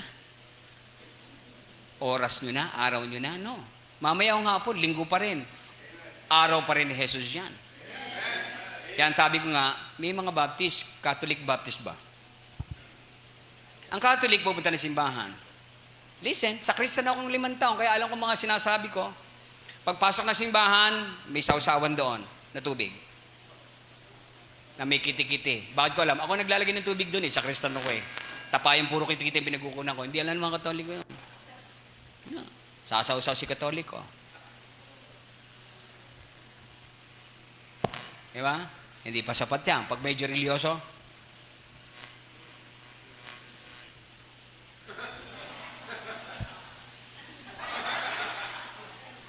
tama? Tama? Lulod-lud pa yan. Lalakad pa yan. Diba? Tama? Tama? Pagkatapos, uuwi na, tapos magtotong-it. Tanong, babalik pa? Babalik pa simbahan? Nakasimba na eh. Okay, mamaya, babalik kayo mamaya? Pag di bumalik, Katoliko pa rin kayo. Ang Katoliko may prayer meeting? Wala. O pag di kayo bumalik prayer meeting, Katoliko pa rin kayo. Ano ibig sabihin, mga kapatid, makinig tayo. Kristiyano na tayo. Huwag tayong kumaya kay Judas, napasahog nga, pero hindi kasali. Nakasama, pero hindi kasama. Are you with me? Nagnanakaw. Huwag nating nakawin ang oras at araw na para sa Panginoon. O, nag-iika po kayo? Pag di kayo nag-iika po, sabi ng Malakay, ikaw ay hold-upper. Robber. Sabi ni Ibe, bakit hold-upper, pastor, ang Tagalog? Gato kasi yan. Magnanakaw ang Tagalog yun. Hindi Yun ang sabi ng Tagalog. Alam yung Tagalog natin, mali. NIV yan eh. Sa English na King James, robber. Ang di nag-iikabo, robber. Okay? Hindi thief. Si Judas, thief. Okay? Pero alam niyo ba, yung hindi nag-iikapo, hindi siya thief, siya ay robber. Yan ho ay magpinsang buo. Pero magkaiba yan na itsura. Ang magnanakaw, tinataon niyang walang nakakakita para magnakaw. Tama? Walang makakaalam. Pag siya'y nagnanakaw. Pero ang hold-upper, sasabihin sa bangko, hold up to! Taas ang kamay. Pinaalam pa niya. Mas garapal ang hold-upper. Mas garapal ang mga robber. Alam namang hindi kanya, ibubulsa pa. Ay di kay hold-upper nga. Harap-harapan, ang ninanakaw, Diyos na nakakakita. Maigit pa magnanakaw, walang nakakakita. Makinig kayo mga kapatid, ang Bible gumagamit ng salita upang ibigay sa atin ang diin at lalim ng kasalanan ng isang taong hindi nag-iikapo. Garapalan nating ninanakawan at hino-hold up ang Diyos. Sa dami ng hold-upin mo, Diyos pa. Diyos ko po. Anong ginagawa natin? Hindi mo pwedeng nakawan ng Diyos. Ano pa? Pagmamahal. Ang pagmamahal natin para sa Diyos with all your heart. Hindi na sinabing, love the Lord with all your one-fourth heart, one-fourth soul. Give Him the whole heart. I love my wife. I love my kids. I love the church. But they know I love the Lord better than all of them. Are you with me? Give your whole heart to the Lord. Don't rob the Lord. Huwag nating nakawan ng Diyos. Kailan natin ninanakawan pa ang Diyos? Pag tayo nauupo, na imbis na makinig, natutulog kayo. Oras na ibibigay niyo sa pakikinig, iniraraos niyo ang antok. Naintindihan ko yung mga member namin, pagod na pagod. Sabi ko, punta ka lang, Brad, sige, upo ka. Kahit makatulog ka, at least doon ka nakatulog sa simbahan. Eh, pagod din, naintindihan ko yun. Pero yung mga kabataan, wala naman trabaho. Wala nang ginawa kundi mag-computer doon, napupuyat. Pagdating sa simbahan, doon naantokin. Yun ang hindi ko matanggap. Huwag nating nakawan ang Diyos. Ng panahon, ng pagmamahal. Huwag nating nakawan ng Diyos ng loyalty. Ang loyalty natin kay Kristo lamang. Mga kapatid, makinig kayo. Si Judas huy nagpakamatay na. Wala naman kung naalalang may asawang naiwan. May nabasa ba kung si Judas may asawa? Wala akong sinabi ang Biblia, malamang walang asawa. Ang nakakapagtaka, ba't ito namatay na? Walang mga asawa. Bakit parang ang daming anak na naiwan?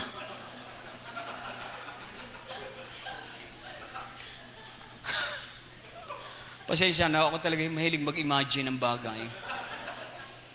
Di ba, parang may mga ganon, hindi mo nag-aasabit na dami. Listen, kidding aside, tayo Kristiyano na. Hindi na dapat tayo magnanakaw. Amen? Si Judas, siya yung nagpipretend ng concern for soul. Nagbabalat kayo, kunyari may concern sa mga mahihirap, pero hindi totoo. Si Judas nagpa-practice ng corruption sa paglilingkod. Naglilingkod pero may corruption. Uy, makinig kayo. Riverview, you are so blessed you have a pastor that is not corrupt. Kilala kong pastor nyo. Marami akong alam na pastor pag pupunta ng Amerika. Garna istorya. Church ako pupunta ng Amerika. Ako'y magre-raise ng pambili ng ating sasakyan. Pag-pray niyo ako, ha? O para ayoko lang akong pamasahe, papasahihan niyo ako. Di yung church, pinapasayan si pastor. Punta sa Amerika. Pagdating sa Amerika, magpapaawa. Sabi niya, mga Amerikano. Ano yung ministry na, pati mga badyaw, kaya mga picture ng badyaw, naandun lahat. Wala namang tinituro ang badyaw. Grabe. Ito yung mga Amerikano, malalambot ang puso ako. Bigay, pag-uwi. Sabi niya ng pastor, pag-uwi.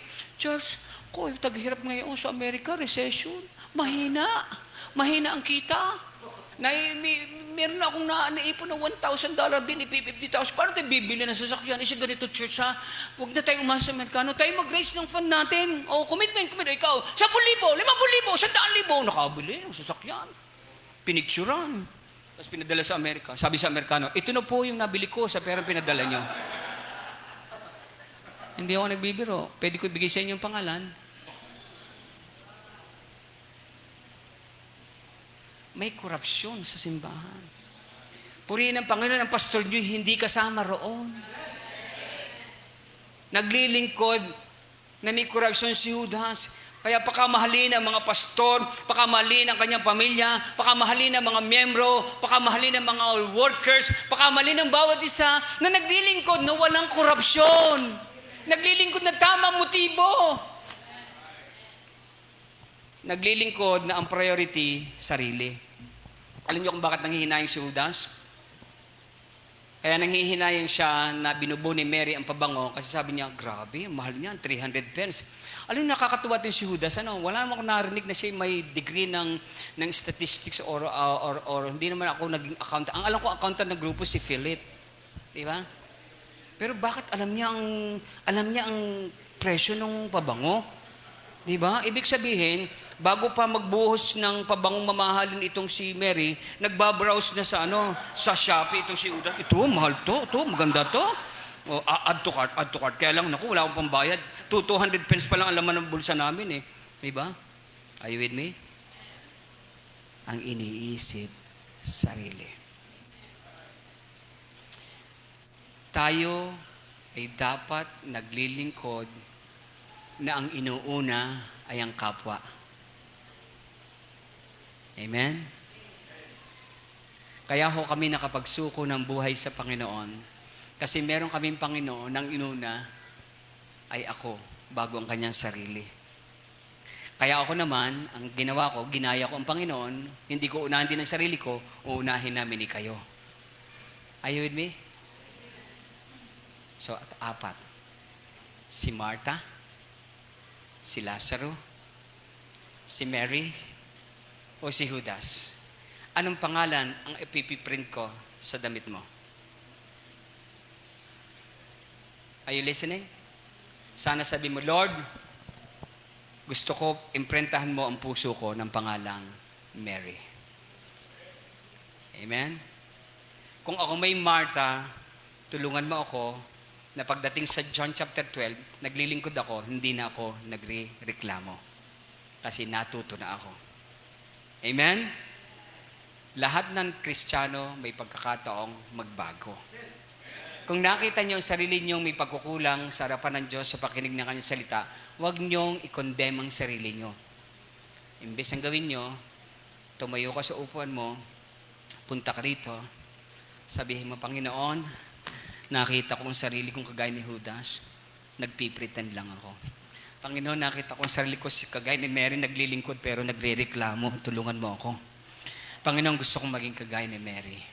Ngayong umaga, kausapin kanawa ng Banal na Espiritu. Tayo manalangin. Dakilang Diyos, pagpalain niyo ang salita namin na pag-aralan, nawa ito'y maging salaminan, hindi para kami ay sisihin o i-condemn, kundi para kami tulungan na makita aming sarili at higit na ma-improve aming sarili sa iyong harapan upang sa ganon ang buhay namin higit na maging kagamit-gamit sa iyong kaharian. Habang ang bawat sa Panginoon ay nakayuko at gagawa ng desisyon sa panyaya sa altar, ang aking panalangin, O Holy Spirit, kausapin niyo ang bawat isa sa amin. Ito ang samod dalangin ko sa pangalan ni Jesus. Amen. Habang nakayuko at nakapikit ang bawat isa, hilingan ko ang ating pianista to play a soft music today. Soft music. Ang ating pianista would play soft. Habang nakayuko at nakapikit ang bawat isa, magbibigay ang panyaya ng altar. May sinabi ba at may kinausap ka ba ng Panginoon? Huwag kang mahiya. Hindi ka sisisihin, hindi ka ipahihiya, hindi ka i-condemn. Binibigyan ka ng pagkakataong makipag-usap sa Panginoon. Halika dito sa unahan. Halika, kung gusto niyo pumunta dito sa altar sa taas, para wag maharangan na nasa unahan, halika, lapit lang. Hindi ka tatanong, Brad, ba't ka nagpunta? No. You just talk to God. Talk to God. I will talk to God also. I will kneel down at this altar also with you. I'll pray with you. Come. Would you like to come? Lord, help me. Help me become Mary. Help me serve with right motive, right attitude. Lord, help me not just sit down. Ayoko na uupo lang. Gusto ko may gagawin ako. Lord, ayokong gumaya kay Judas. Halika, kabataan. Anong plano mo sa iyong buhay habang malakas ka? Aantayin mo bang may rayuma ka na? Aantayin mo bang may sakit ka na kaya saka ka pala magsusuko ng buhay? Alam mo, ngayon pa lang. Ngayon pa lang, sabihin mo na, Lord, ito ang buhay ko. Gamitin mo, Lord. Lord, nakita ko ang ganda pala ng mission giving. Ang ganda pala ng mission program. Salamat, may mission giving kami dito sa church. Lord, susuport ako dyan. Kahit 5 piso, kahit 10 piso, kahit 100, susuport ako sa mission. I want to be like Mary. Would you like to come? Halika. Kausapin mo ang Panginoon. Speak to Him. Hinahanap niya ang pakikipag-usap mo sa Kanya. Just be honest. Just be honest. Mahal tayo ng Panginoon. Gusto niya lang maging totoo tayo sa Kanya. Sige, habang tinutugtugan, ako'y mananalangin din bago ko kayo ipag-pray.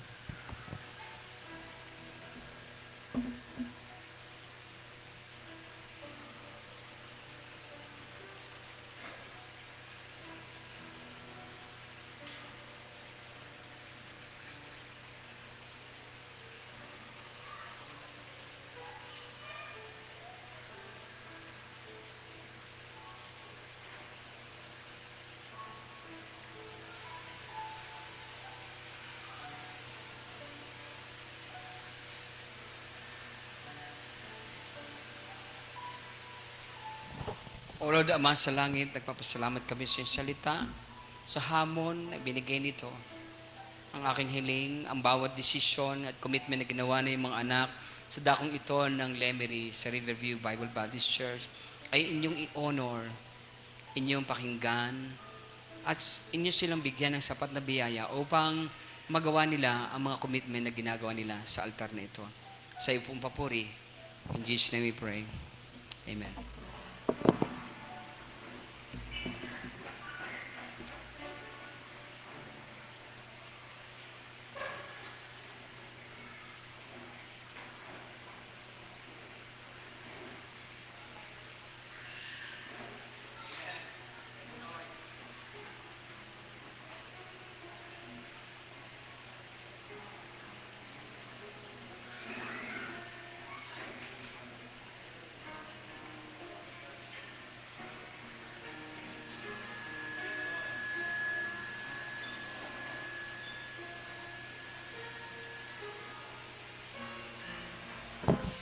Tayo pong lahat ay tumayo.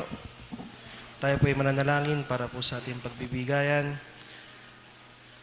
Ama, makapangyarihan sa lahat, salamat po patuloy sa inyo pong biyaya, Panginoon, na sumasagana po sa amin. Salamat sa iyong mga salita, Panginoon, na patuloy na kumakausap.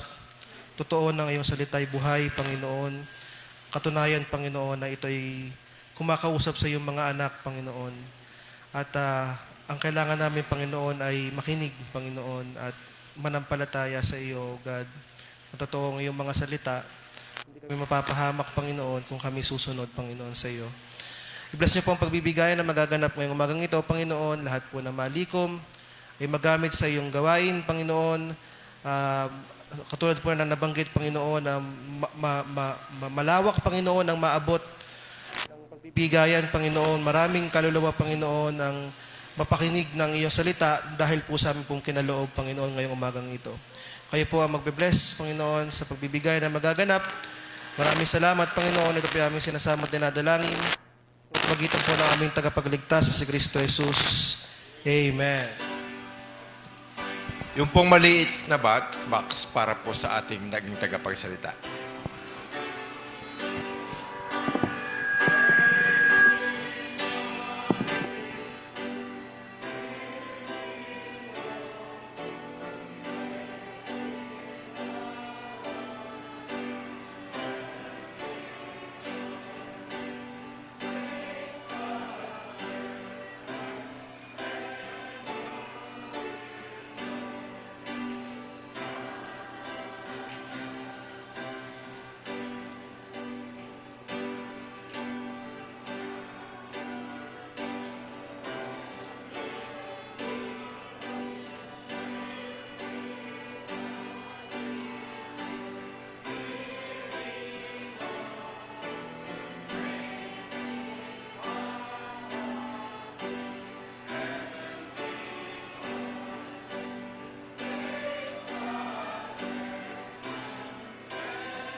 Dakilang Diyos na makapangyarihan sa lahat, kayo po ay nagpapasalamat sapagkat kayo po ay nakapagbigay ng aming pong tithes, offering, sacrificial giving, Panginoon.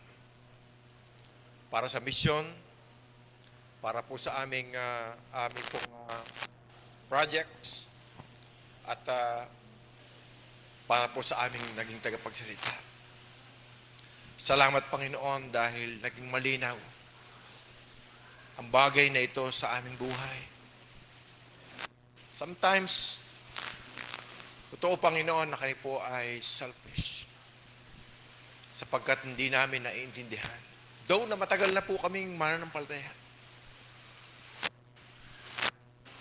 Salamat, Panginoon, paano kami sinaktan, paano mo hinipo, paano inayos, paano binago ang aming kaisipan sa magitan ng iyong salita at iyong ginamit na tagapangaral, si Pastor Abania.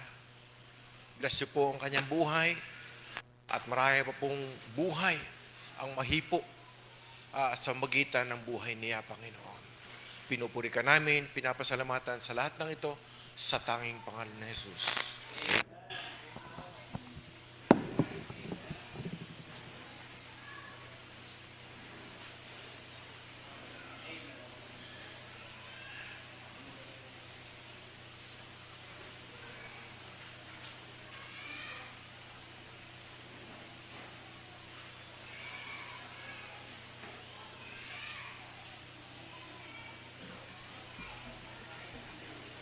Amen, church.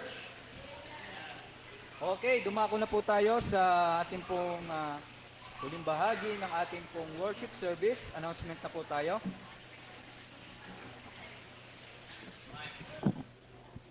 Amen. Yon. Okay, for the announcement po, meron po tayong soul winning and discipleship. Nagaganap po every Sunday. Mamaya po tayo po ay lalabas at tahayo para mag-akay po ng kaluluwa. Okay? And then, special number schedule, Wednesday, October 16, sila Sister Rose Aquino and Sister Jocelyn Negala. October 20, Sunday AM, ang youth men naman po. And October 20, Sunday PM ay sila Sister Kim, Sister Pau, and Sister Ara. And then, preacher next Sunday worship service po.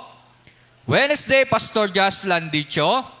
Sa umaga po ng umaga. Sa umaga po ng Sunday. Umaga po ng umaga. Ay si Brother Rener Ilagan. Kuya Rener. And then, sa hapon po ng Sunday, ay si Brother Jerry Capistrano po.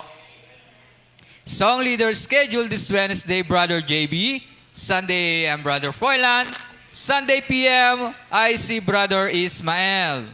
Ang ating pong Sunday school every Sunday, of course, ay nagaganap po before worship at 9 a.m. to 9:45 a.m. And then, first fruit commitment, patuloy po nating hulugan. Ang ating pong pledge ay 743,800. So far po, ang pumapasok pa lang po ay 168,026. Choir practice, every Saturday, nagaganap din po yan at 5 to 7 p.m. And then, meron din po tayong BI or Bible Institute.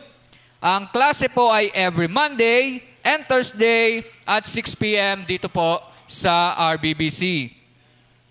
And then, for the other announcement po, we have recognition of October wedding anniversaries and birthday celebrants on October 27. And then, prayer vigil on November 1 at 6 p.m. And Saturday Kids class every Saturday at 9 a.m. sa mga bata po. And then, flower offering, kung nais po nating magkaloob, pwede pong solo, pwede pong group, pwede pong family, ay pakisulat po ng ating pong pangalan doon po sa Church Chronicles na malapit po sa exit door. Okay? And then, meron pong Youth Men Fellowship. Magaganap po sa November 3, Youth Men Fellowship. And then, musicians practice this every Saturday po at 4 p.m. At meron pong married fellowship. Ang mga nanay at tatay, married fellowship sa next Sunday naman po. Next Sunday. And then November 24, meron pong Youth Ladies Fellowship. And of course, ang atin pong Lobo Mission ay patuloy pa rin po every Thursday at 5 a.m. And then, meron din pong Balayan Visitation. Visitation sa Balayan, every Friday at 2:30 p.m. Sa mga gusto pong sumama, doon po sa Lobo Mission and Balayan Visitation, magsabi po tayo ng maaga kay Sister Apple. And then, Father's Prayer Breakfast, every Saturday po sa mga tatay at 5 a.m. Tuloy-tuloy pa rin po yan. And we start preparing up po for the 33rd church anniversary on December 8. Ang atin pong revival team ay Hope Thou in God. Psalm 42:1-2. Of course, December 1 po yan. Ang atin pong speaker ay si Pastor Ramil Hintay. And 33rd church anniversary nga po sa December 8 with the theme Back to the Basics, refocusing our core values with our walk with God. Ang atin pong nire-raise na fund for the revival and church anniversary ay nagkakahalaga pong 150,000.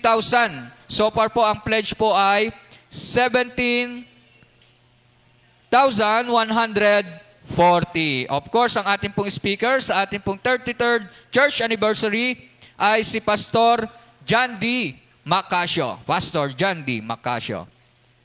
And we have church retreat on December 29 and 30. Church retreat, December 29 and 30. And then, meron din pong BMP SSTA. Ito po ay para sa mga teachers. Para sa Teachers Camp, BMP SSTA Teachers Camp, magaganap po sa Cornerstone Farm, doon po sa Lipa, on October 30 to November 2. And yan po, bumubuo po sa ating pong announcement. Wala na po tayong karagdagan na announcement. Okay, meron pa raw po.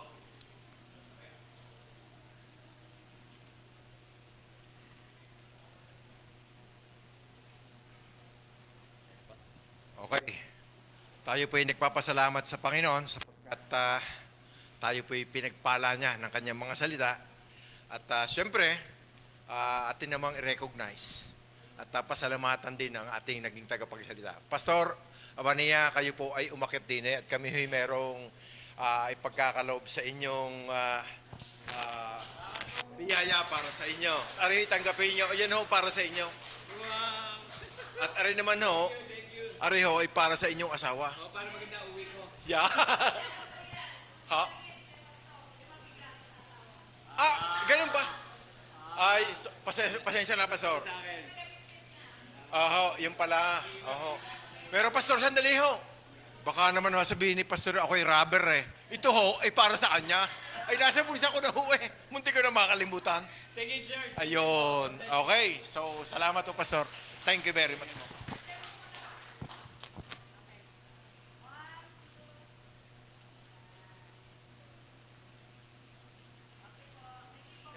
Wow. Thank you, Lord. Thank you, Lord. Thank you, Pastor. Okay.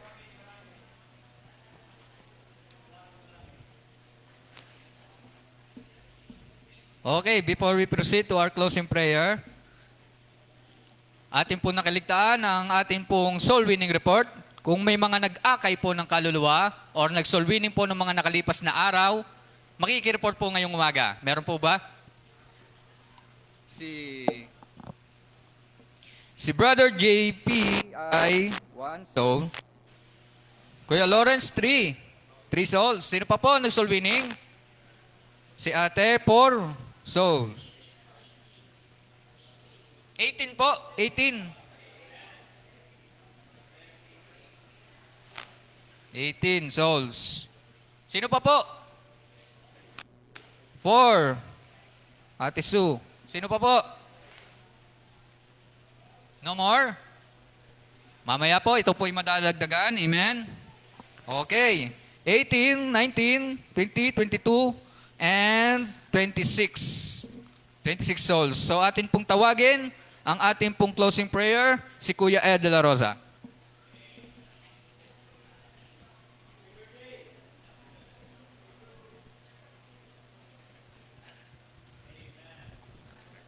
Hinihilingan po ang bawat isa na tumayo, tayo po yumuko. Magtatapos po tayo sa ating pong programa. Dakilang Diyos na makapangyarihan sa lahat. Sa muli kami po ay nagpapasalamat po sa iyo, Panginoon, sa mga aral at turo na iyo pong ibinigay sa amin. Sapat na, Panginoon, ang mga narinig po namin upang kami po ay magpasalamat sa iyong kabutihan sa amin, Panginoon. Ano man ang dumating sa amin, narating po namin, hindi man, Panginoon, nasagot yung mga dalangin namin, dapat po ay nagpapatuloy po kami at hindi po kami nagbabago ng pag-ibig po namin sa iyo, O Diyos. At sa narinig po namin, Panginoon, ay ano po bang hintayin ng bawat isa, kundi ay paggamit po ang aming natitirang buhay upang kami po ay makapaglingkod po sa iyo ng maayos. Kaya, O Diyos, tulungan niyo po na baunin namin sa aming mga kanya-kanyang tahanan, sa aming puso at isip, ay aming pong panatilihin ang mga magagandang aral at bagay na tinuro niyo po sa amin. At muli, O Diyos, kami po ay ibabalik niyo po mamayang hapon. At ang dalayan ko, Lord, na nawa nga po'y marami na po kaming makasama sa iyong gawain. Dahil ito po ay hindi gawain po ng tao, hindi gawain ni pastor, kundi ito po ay iyo pong gawain. Kaya, O Diyos, kami po ay ingatan nyo sa aming paglisan sa simbahan pong ito. Makating kami sa aming kanya-kanyang tahanan ng ligtas. At muli, maya-maya po ay ibabalik nyo na po kami upang kami mag-worship po uli sa iyo. Kaya, O Diyos, salamat sa iyo pong taong ginamit sa umagang ito. At nawa po, O Diyos, kayo ang patuloy magpala sa kanya pong buhay, sa kanyang simbahang pong nasakupan. Ingatan niyo rin po at i-bless ang aming pastor. Tutulungan niyo po siya, O Diyos, at maging tagumpay ang kanyang lakad at makabalik po siya ng tagumpay din, Panginoon. Sa iyo po ang papuri at pasalamat. Lahat ng ito po idalangin sa matamis sa pangalan namin tagapagligtas sa si Kristo Jesus. Amen.